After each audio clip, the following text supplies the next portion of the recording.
আজকে আমরা ছেলেদেরকে স্কুলে পাঠাচ্ছি, ছেলেদেরকে মিডিয়ামে পাঠাচ্ছি, ইংলিশ মিডিয়াম, কিন্তু মসজিদ আমরা পাঠাতে পারছি না। ছেলেদের ভিতরে আমরা দ্বীনি জ্ঞান ধরতে পারছি না। মসজিদ ফাঁকা ফাঁকা, একদমই ফাঁকা। সন্তানদেরকে আমরা মসজিদ পাঠাতে পারছি না। দ্বীনি জ্ঞান যে তার ভিতরে ভরে দিতে হবে, সেই জিনিস আমরা পাচ্ছি না। কি হবে? একটু ক্ষতি হবে। যদি সন্তানদের ভিতরে আমরা দ্বীনি জ্ঞান ভরে দিতে না পারি, তাহলে কি ক্ষতি হতে পারে? একটা উদাহরণ দিই আপনাদেরকে। এই আমাইপুর গ্রামে মনে করুন একজনের নাম হচ্ছে আব্দুল জব্বার। যদি আব্দুল জব্বার কারো নাম হয়েছে, আবার নাম করিও না, এমনি আমি একটা উদাহরণ দিচ্ছি।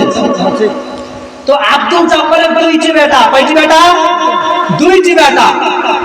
তো একটি বেটা আবার হাই স্কুলের মাস্টার, আর একটি বেটা হচ্ছে রাখাল। সকাল হলে গরু ছাগল নিয়ে মাঠে গরু চড়াতে যায়। তো একদিন বুঝলেন স্বামী স্ত্রী, মানে ওই আব্দুল জব্বার এবং তার স্ত্রী দুজনের সঙ্গে তুমুল ঝগড়া, এমন ঝগড়া যে তারা মারামারি করতে লেগেছে বাড়ির ভিতরে। বড় ছেলে মাস্টার, চাকরি করে এসে বাড়ি ঢুকছে, তো পিতা মাতাদের চরম ঝগড়া। কান করে শুনবেন, গল্পটাতে জ্ঞান আছে, চরম জ্ঞান আছে। তো বাড়ি ঢুকে দেখছে যে পিতা মাতাদের তুমুল ঝগড়া চলছে। তাদেরকে যদি না ছাড়িয়ে দিই ঝগড়াটা, আমি একটা মাস্টার, তাহলে আমার মান সম্মান প্রেস্টিজ থাকবে না। যার কারণে পিতা মাতার ঝামেলা মিটিয়ে দিয়ে বড় বেটা বাড়ি থেকে বেরিয়ে গেছে। মাস্টার মানুষ যেমনই ছাড়িয়ে দিয়েছে, তো কিছুক্ষণ পরে আবার তুমুল ঝগড়া। তো যখনই তুমুল ঝগড়া শুরু হয়েছে, তখন মাঠ থেকে আসছিল গরু চড়িয়ে তার রাখাল ছেলেটা। তো বাড়িতে এসে দেখছে যে তার পিতা মাতা তুমুল ঝগড়া চলছে। তো তুমুল যখন ঝগড়া চলছে, তো বেটার হাতে ছিল লাঠি। লাঠি দিয়ে পিতাকে মেরেছে 2 লাঠি, আর মাতাকে মেরেছে 2 লাঠি, আর পিতা মাতা কাঁদতে লেগেছে। ঝগড়া মিটে গেছে। তবে আর চরম অপমানের বিষয় যে বেটার কাছে মা বাবা মায়ের খেয়েছে, মানে লোকে জানলে প্রেস্টিজ থাকবে না। আর পিতা মাতা ভাবছে, আব্দুল জব্বার ভাবছে যে করলে তো করলে কি, গ্রামের লোক যদি জানতে পারে তাহলে এর আমাদের প্রেস্টিজ আর কোনো থাকবে না।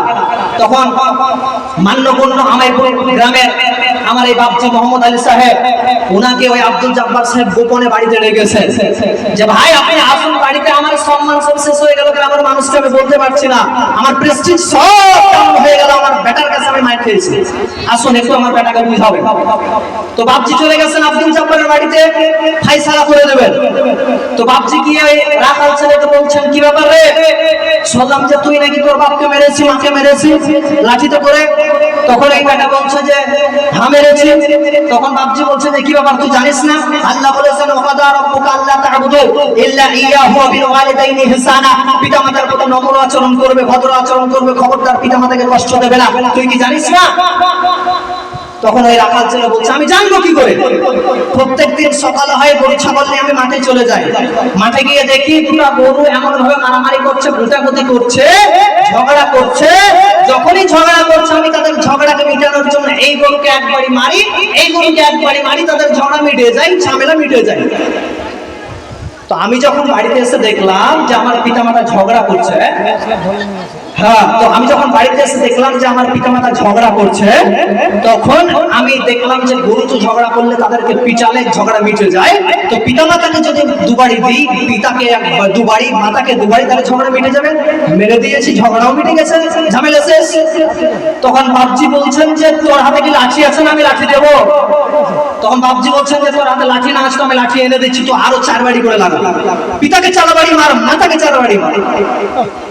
তোর পিতামাতা তোকে শিক্ষা দেয়নি, মাদ্রাসায় পাঠায়নি, স্কুলে পাঠায়নি, তুই তো জানিস না তোর দোষটা কোথায়, তুই তো জানিস ঝগড়া করলে লাঠি দিয়ে মারলে ঝগড়া মিটে যাবে, তো তুই ঠিক করেছে, আরো 4 বাড়ি মার। বন্ধুরা আমার, তাহলে এর ভিতরে জ্ঞান আছে। আজকাল আমরা আমাদের সন্তানদেরকে স্কুলে পাঠাচ্ছি না, মাদ্রাসায় পাঠাচ্ছি না, একটু সিনিয়র হলে তাদেরকে রাজমিস্ত্রি পাঠিয়ে দিচ্ছে, টাকা চায়, টাকা চায়, টাকা চায়, টাকা চায়, টাকা না হলে যেন সংসারে চলে না। যার কারণে আমরা আমাদের সন্তানদেরকে বিদেশে পাঠিয়ে দিচ্ছে, সন্তানরা মানুষের মতো মানুষ তৈরি হচ্ছে না। আপনার সন্তানকে স্কুলে পাঠান, বড় ডাক্তার করো, বড় মাস্টার করো, নিষেধ করবো না, তবে তার পূর্বে আপনার সন্তানের ভিতরে দ্বীনের জ্ঞান ভরে দিতে হবে, কোরআনের জ্ঞান ভরে দিতে হবে, তবে আপনার সন্তান মানুষের মতো মানুষ হবে। মানুষের মতো মানুষ হবে না, মানুষ আপনি আপনার সন্তানকে করতে পারবেন না। আজকাল আমরা টাকা আর টাকা নিয়ে ঘুরে আছি, শুধু টাকা আর টাকা, টাকা যার আছে তার দাম আছে, যার টাকা নেই তার দাম নেই। আর আমরা চাচ্ছি যে টাকা, আর এখনকার আমাদের স্বভাব হয়ে গেছে কি জানেন, যে আমরা খেতে পাই না তো ব্যাংক থেকে হাজার হাজার টাকা লোন নিয়ে আমরা বাড়িতে বসেছি, বড় বড় বিল্ডিং করছি আমরা হাজার হাজার টাকা লোন নিয়ে। তো আপনি মারা গেলে আপনার অবস্থা কি হবে? কে আপনার লোন পরিশোধ করবে? এটা আপনার একটু চিন্তা করি না।